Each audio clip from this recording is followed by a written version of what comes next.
Hey everybody, it's the year 2020 and I want to celebrate. Now typically on this channel, I like building crazy contraptions out of old garbage, but today I want to change that up a bit and build something using some cutting edge laser technology. Now the goal here is to build something that's not only stupidly powerful, but is a downright reckless demonstration of the fact that we are living in the future. Because let's be honest, what could be a better way to celebrate the times? When we think of technological advancement, we usually think of our electronics getting smaller and more powerful. Now lasers are no exception to this, with high-power lasers becoming more efficient and available in smaller packages. Oh yeah, I should warn you that all the crazy stuff that you're about to see was done completely for educational purposes. In fact, if you were to try any of this stuff at home, you'd probably die, so yeah, please don't try this at home. Now there's some shady stuff going on with this crazy laser diode array, because it's apparently made by Nietzsche, but if you actually go to the website, there's actually no information available on this part. In fact, this data sheet here was just given to me by the person who sold it to me. So that means that either this part's fake, or the public just isn't supposed to have these things yet. And now going off of past experiences with powerful laser diodes, I'm actually going to bet it's the latter. But either way, it can't hurt to fire this thing up just to make sure it works. Alright, so I strapped the laser array onto this heatsink here and then added some test leads. Now this silicone thermal padding isn't exactly ideal, but I won't be running this thing very long for this little test. Alright, I have it sitting just below threshold there. It is now ready to fire up. Alright, here goes nothing. Oh jeez, wow, look at that beam! Man, it's lighting up the whole room there too, that's insane! And gosh, what's that, like 10-20% of the rated power? Oh man, oh, this thing is gonna look ridiculous at full power. Wow. Oh, and check that out. You can see all the little beamlets there too. I wasn't expecting those to be so visible. Oh man, wow. Oh, oops, I better kill it before I light that beam stopping fire. Now it's funny because part of the reason why this array even exists is to prevent hobbyists from using them. Now it turns out that one of the biggest uses of blue laser diodes is in hybrid DLP projectors, and the manufacturers are sick of us tearing them apart for the lasers. I guess what little money that they make from those sales just isn't worth the bad publicity if somebody gets hurt. Now by combining all the lasers into one small part, they think that they can stop us from using them, and in fact this is explicitly stated on some data sheets for laser diode arrays. Now what they don't account for is psychos like me that'll just run the entire array at once using a giant battery pack. On the thermal cam, you can see that it doesn't take long for this laser to heat up, and really that's no surprise considering the extreme power density of this little unit. Now since laser diodes hate heat, I'm going to have to be extra careful that I don't bake the poor thing when it gets put inside the laser pointer housing. Alright, so that's enough screwing around for the time being. It's time to get to building. For the laser's housing, I'm going to use this sweet retro looking radar gun that my friend scored from a junkyard. Now amazingly, this thing was actually in use till just a couple years ago. Now at least according to this calibration sticker here. Now why it got thrown away I'm not quite sure. Maybe it finally broke or maybe just got replaced by something newer. But either way I'm just thankful that it got saved before meeting the trash compactor because this thing is just way too cool to get scrapped for its metal content. As for coming up with the right heatsink, I suppose you could take some measurements and make a 3D model that could be CNC'd. But who am I kidding? I don't know anything about 3D modeling software. And besides, power tools are a lot more fun, so I'm just going to hack at this hunk of aluminum here until it fits in the housing.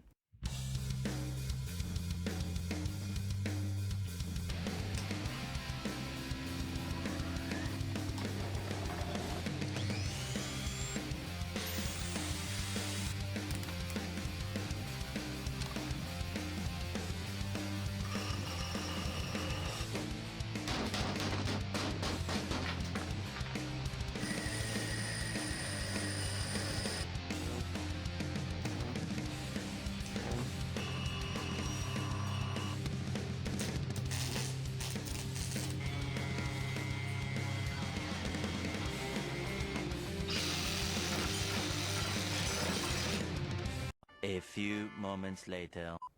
I decided to run the laser diodes at 3.2 amps per string, which is pushing them a bit since the manufacturer only suggests 3 amps, but I'll only be running them for short increments of time. Now I'm taking this risk since I really want to clear the elusive 100 watt mark, which has likely never been done in a handheld laser. Now going off of the stated slope efficiency curve, driving the laser diodes at 3.2 amps should give an output power of 101.8 watts. Yikes! Alright, so here's a quick rundown of what the circuitry looks like inside. So I stuck a voltmeter here to read the voltage of the batteries. Then right here's a thermometer to read the temperature at the laser diode array. Now I stuck a lot of switches on this thing. This is the main power switch here. Then I used this switch that came with the unit as a safety switch. That also feeds into a indicator LED that's on the front here.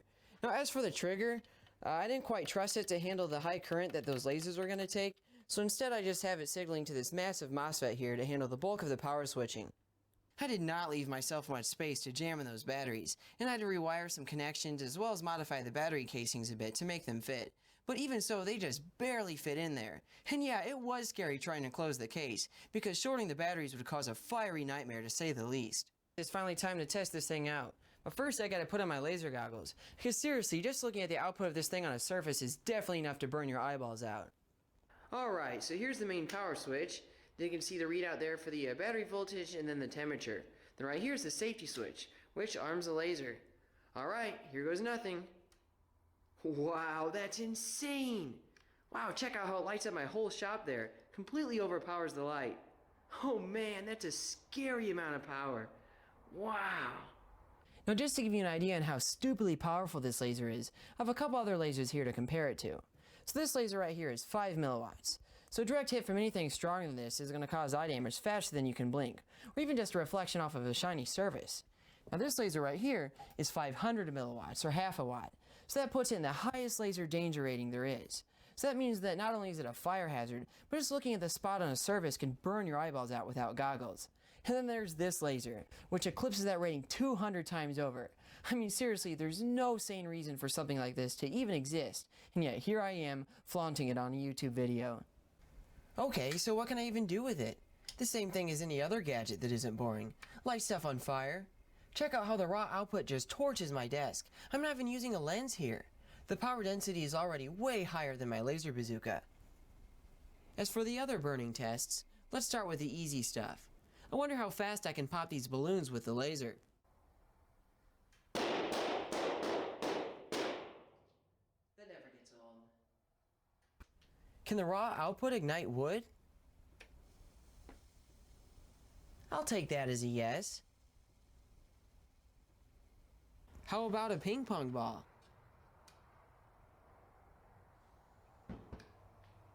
Alright, that's pretty cool.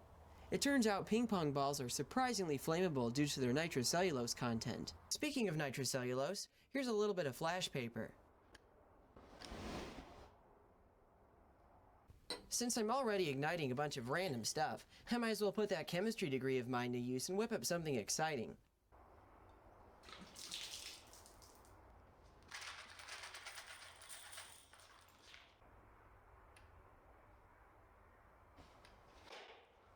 Huh, I love lighting stuff on fire.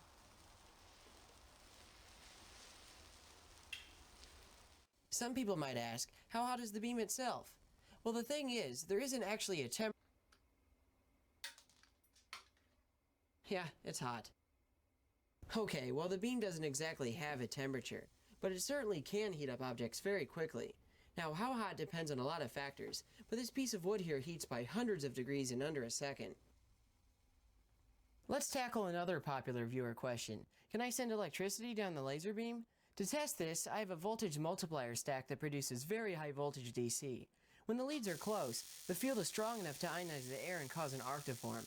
But when they're further apart, the field is weak enough that the only current that passes is from corona. Now when I shoot a laser between the gap, there's no arc as the beam is not conductive. Now if the laser were millions of times more powerful, it could rip apart the molecules in the air to make a conductive plasma, but unfortunately I can't do that with this laser. I can cheat a bit using fire though.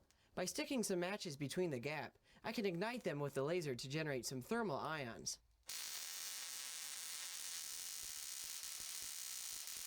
What happens here is that these ions get accelerated by the field and then smash into other neutral molecules in the air, which generates more ions. This process cascades until you have a giant arc between the electrodes. Alright, so the raw output of the laser is certainly impressive, but I still think I can do better. I wonder how much more damage it could do if I use a lens to focus down the beam. A smaller spot means more damage, as shrinking the beam size in half will actually quadruple the power density on the target. I mean, anybody who's played with a magnifying glass on a sunny day can attest to this. But that being said, using a lens to focus down a laser ray does have its issues. Even from simple ray optics, you can see that a lens doesn't actually combine the beams, as it also images the gaps between them. Plus, you have effects like spherical aberration, and the fact that each individual beam is diverging, and anisotropically to make matters worse. But the thing is, using any sort of beam correction on an integrated array like this is incredibly difficult. As far as lens systems go, I found what's probably the best option for the laser in a prototype projector I had sitting around. It's a big AR-coated f-theta lens that's rated for high laser powers. I made a mount for it using PVC fittings and then stuck it in front of the laser array. So how much more damage can it do? Using a piece of wood as a target shows that the beam shrinks to a fifth of the original size, which means a 25-fold increase in power density. It's crazy how instantly wood ignites in the beam.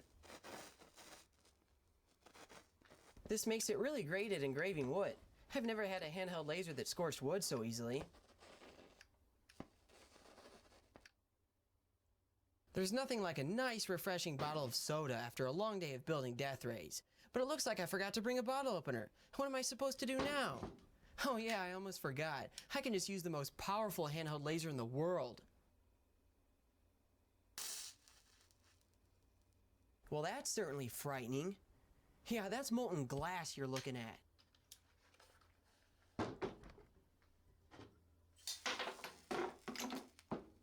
That was probably the most metal thing I've ever done on this channel. I wonder if I can use the laser to burn DVDs. Huh, do you get it? How about some coarse steel wool? Ooh, pretty orange sparks. Okay, this one's total overkill, but let's cut some electrical tape. And that was pretty satisfying. Can the laser strip the paint off of this steel lid? One way to find out. Huh, it works, but not very great. Actually, it seems to be damaging the metal itself. Okay, that's pretty ridiculous. I wonder if the beam can punch all the way through. Wow, that's crazy! I did not expect to see the day where I could shoot through metal with a handheld laser. Like, that's just unbelievable. It wasn't even that long ago that a blue laser of this strength would require the setup the size of a building to operate. So check out my massive argon ion laser that was made in 1995. Now by massive, of course, I'm referring to its physical size. The physics going on here is really cool, where the laser emission is coming from an ionized argon plasma inside the tube. This particular system makes 9 distinct colors that are apparent when the beam is split up with a diffraction grating. But for all but just a few applications, the argon laser has been rendered obsolete by the blue laser diode. So why is that? This behemoth of a laser only outputs about 70 milliwatts, yet it takes a whopping 1,500 watts to produce that output. It's crazy just how fast laser tech has progressed. I mean, this laser isn't even that old. It's only a couple years older than my cat Putty Tin. Yet this handheld laser built in 2020 is well over 1,000 times stronger while consuming a quarter of the electricity, and also only being a fraction of the size. Now I think that's pretty cool. While this laser is definitely pushing the envelope for power to size factor, I'm not the one who made this kind of build possible. This project is actually based on 2 recent Nobel Prize winning technologies. There's the lithium-ion battery that won the Nobel Prize in Chemistry in 2019, and the blue LED that won the Nobel Prize in Physics in 2014. Lithium batteries are incredible in their energy storage capabilities, and that's why they're used in our phones and laptops and pretty much everything around us. I actually used a small lithium battery to jumpstart a car last month. Then there's the blue LED, which directly led to the blue laser diode. The award here wasn't given for portable death rays, but instead for the highly efficient and long-lasting white light sources made from them. Without either of these technologies, this project would not have been possible, so the real credit goes to all the scientists and engineers who worked on this groundbreaking research. Now that being said, I'll happily be remembered as the nutcase that jammed a 100-watt laser in a handheld device. Now I do want to clarify my claim that this is the most powerful handheld laser in the world. I'm referring to CW here, because pulse lasers can have very high peak powers while having low average power. I built a handheld laser 4 years ago that had higher peak power, but only for bursts of 10 billionths of a second per shot. But for a continuous wave laser that you can hold in your hand with a fully contained power source, I'm fairly certain that this is the most powerful in the world. One last thing I should mention is that you don't have to get into record-breaking territory before lasers get dangerous. This 1-watt blue laser from eBay will damage your eyes by just looking at the spot and would shut the lights out forever with a direct hit if you aren't wearing goggles. These $3 laser pointers from eBay can shoot a hole in your retina faster than you can blink, even without a direct hit, since they're usually way stronger than advertised. If you're interested in the hobby of lasers, awesome. With the right precautions, it's a very educational hobby. But my goodness, please read a bunch about laser safety before ever ordering a laser online. Alright, so that's all I have for you today. But until the next time, stay safe and happy lasing.